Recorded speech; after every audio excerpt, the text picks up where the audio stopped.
That team on paper looks good. The All-Stars team, Ophelia's leading them off, but I think lanes 4, 5 and 6 here with China, Great Britain and the Jamaican team.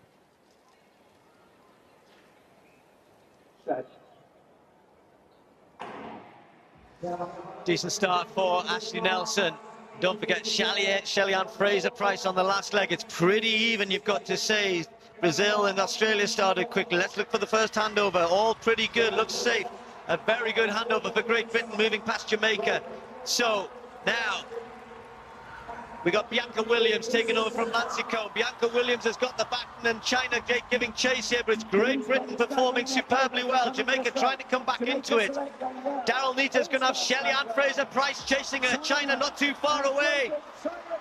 But can Britain hold on? Look at Shelly-Ann Fraser-Pryce like a steam train, express train, gets it on the line. 42.29. Well, the time will be irrelevant for the Jamaican select. She looks as though she's just been for a stroll in the park. But, my goodness me, that was incredible from Shelly-Ann Fraser-Pryce. A good performance from Great Britain, to be fair, 42.30. Colin, I mean, we've seen things in the relays, you know, Bolt and all the rest of it, but what a final leg that was there. A bit of a smile from her, because sprinters like her don't, you know, chasing down like that isn't, you know, you don't get a chance to do that too often, do you? No, you know, she would have loved the fact that she actually did enough to nip it, but I think she'd be a little bit furious with her other teammates, really, because their changes were disastrous down there, and that's what put her in that position where she ended up having to chase the performance. Watch this one there, then right in the middle, looking at her to Elaine Thompson, all over the place. And Elaine gets to the baton, gets herself very stable then, and starts then to charge down Ermani. Again, look how messy this change ends up being. Hands all over the place, they just get the baton in the hand, and of course they put themselves under a lot of pressure. But here I was watching this changeover very carefully with the British quartet there, because that was right on the edge. And so, edge is good enough. She gets the baton, of course, and waiting for Shelly-Ann to come steaming down, because you know what her capabilities are. And Nita would be hopefully glancing at the screen and thinking, no, I'm going to hang on. But look, Shelly-Ann just outlined a brilliant performance. Excited for the crowd, Steve. I think technically it's impossible to have, to have one athlete on a certain level of slow motion and another one on another, because it doesn't look like Shelly-Ann Fraser-Pryce that it's going at the same speed, just eating up the ground. Great race. Muriel Ahure lining up against each other, alongside each other. That's a gift to Glasgow to have Fraser-Pryce here for her only indoor meeting of the year. So rarely runs indoors, but Amy Hunt goes in lane 8. Again, I think she knows that this is a good test for her, because she said that her 20 to 30 metres, first 20 to 30 metres, the worst part of any race she runs. But anyway, Amma Pippi, the Enfield and Haringey athlete who's been studying in Oklahoma, won over 200 metres in Vienna a fortnight ago, had a good race with Amy Hunt in London, over 60 metres last month, a fraction between the two of them.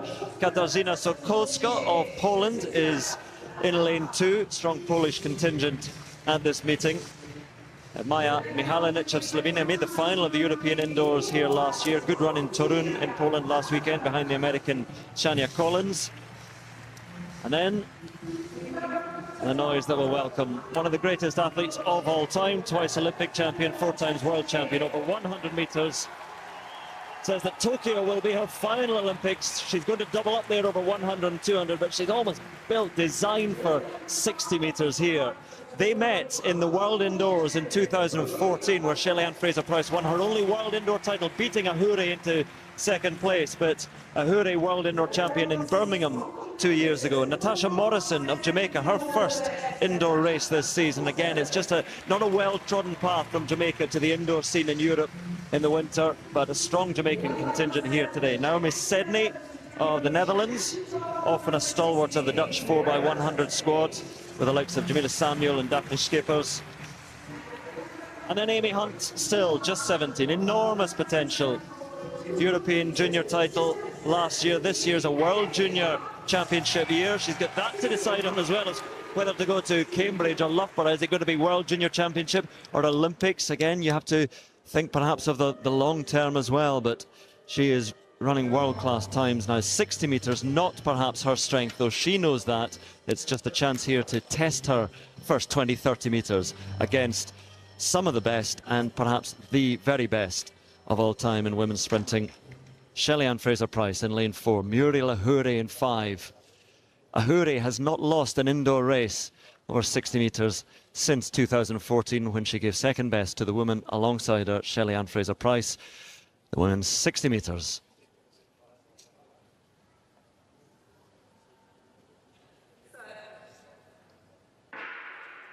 Plainly away, and Shelly-Ann Fraser-Pryce is outsmarted them all. Muriel Ahuri is going strongly also, but she can't quite get back there. Shelly-Ann Fraser-Pryce takes it. 7:16 for the victory, just ahead of Muriel Ahuri. Natasha Morrison was up there as well for third, but Shelly-Ann Fraser-Pryce gets that victory, a rare victory, a rare defeat rather, for Muriel Ahuri. It's not a rare victory for Shelly-Ann Fraser-Pryce. She just doesn't race indoors, but when she comes to race indoors over 60 metres, she invariably wins. Ahuri has to give second best again to the great Shelly-Ann Fraser-Pryce. And again, if it's to be her only indoor race this season, which she says it is, then it's a nice way to do it. Yeah, this is always interesting, you know, Andrew, when athletes such as Shelly-Ann comes out to decide to run just a one-off race. I'm always interested to see what kind of condition that they're in, and you can imagine right now she's still in that building phase, so she'd be pretty strong in the weights room, and again that's been demonstrated because she thundered out the blocks. It's what we expected to see and do. But watch this out of the blocks, good rhythm, isn't she? Hard, straight into that floor. But as I say, there's those little extra technical elements that come over the 100-metre preparation, which you don't really demonstrate over 60. So for me, this is just fantastic to see. Shelly-Ann Fraser-Pryce, heralded as one of the greatest sprinters in track and field history, once again exhibited her extraordinary talent in the 4x100 meters relay. Her effort in this event was truly remarkable and proved essential in delivering a stunning win for the Jamaican team. Let's explore the race more thoroughly, examining the critical stages and spotlighting Fraser-Pryce's breathtaking anchor leg. From the beginning, Jamaica's team appeared exceptionally strong, featuring a lineup rich in skill and experience. Yet, as is often true in relays, winning requires more than standout individuals. It demands flawless baton exchanges and unified teamwork. Strong opposition came from squads like Great Britain, China, Brazil, and Australia, all eager to challenge Jamaica's dominance. The race began with intense competition. Great Britain surged ahead early, showcasing clean baton transitions and consistent speed that kept them in front during the opening segments. Meanwhile, Jamaica encountered difficulties with their exchanges, falling behind the leaders. During the first two legs, Great Britain led the pack, with China and other rivals in close pursuit. As the race unfolded, the intensity grew. Bianca Williams delivered a smooth handoff for Great Britain, maintaining their lead. In contrast, Jamaica's baton transitions continued to hinder their progress, putting them at a disadvantage going into the final leg. The responsibility now rested on Shelly-Ann Fraser-Pryce to narrow the gap and attempt a dramatic comeback. Fraser-Pryce, however, is no stranger to high-pressure situations. Her career is filled with instances of phenomenal speed and resilience. As she received the baton for the final leg, anticipation gripped the stadium. Great Britain remained ahead, with China close behind, and Jamaica's chances looked slim. But Fraser-Pryce had other ideas. Launching into the final stretch, Fraser-Pryce exploded with incredible acceleration, astonishing the crowd and her opponents. Her powerful, controlled strides quickly reduced the distance between her and the frontrunners. The audience watched in awe as she gained ground with each meter, her top-end speed transforming the race. During the last seconds of the race, Fraser-Pryce delivered a sprinting masterclass. Her focus and determination were unmistakable as she surged past the British and Chinese athletes, crossing the finish line first. Jamaica clocked in at 42.29 seconds, edging out Great Britain by just 0.01 seconds, in a finish that was as dramatic as it was thrilling. The impact of this race extended beyond the result. It highlighted Fraser-Pryce's composure under pressure and her phenomenal athleticism, traits that have defined her career. Given the earlier baton troubles, This win emphasized her critical role as the anchor, the one who reversed Jamaica's fortunes. Her comeback in this relay now stands among the most iconic in the history of the event. It was a striking reminder of why she remains a revered figure in track and field. Even after returning to competition following maternity leave, she continues to defy limits, reinforcing that her reign on the track is far from over. To sum up, the 4x100 meters relay showcased not only Fraser-Pryce's individual excellence but also the exhilarating unpredictability of relays.